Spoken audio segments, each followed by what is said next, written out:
When you're dealing with this old traditional square metal can, there's several things to be aware of with regard to the security of your ballots. The first thing, there is a slot on the top of the cover here. When you're securing your ballots at the end of the day, you need to make sure that slot is closed. Easy enough to do.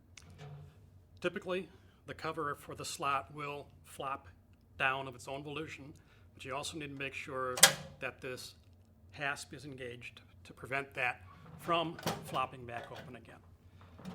Another thing to be aware of with this particular container is you have a grommet that runs around the inside of the lid. The reason for that is because the light sheet metal can be bent in on some of these types of containers, and they can be bent in far enough you can fit a ballot in between the side and the lid. So that grommet prevents that from happening.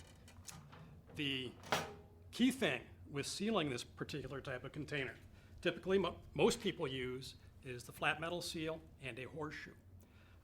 These go together like ham and eggs. You can't really use one without the other in most circumstances. As an example, if you try to use this flat metal seal on this container without the horseshoe, and you slide that in, make sure it's latched obviously, but even though that's latched, you can still pull this lid up high enough that I can fit my entire hand in there. I can take ballots out, I can put ballots in, I can do all sorts of shenanigans that you don't want to have happen.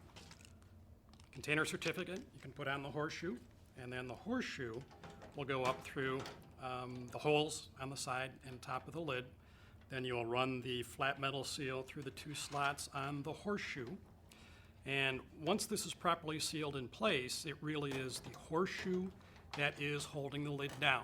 So our seal is tight, and at this point now, we cannot open the container. This is an adequately sealed container now.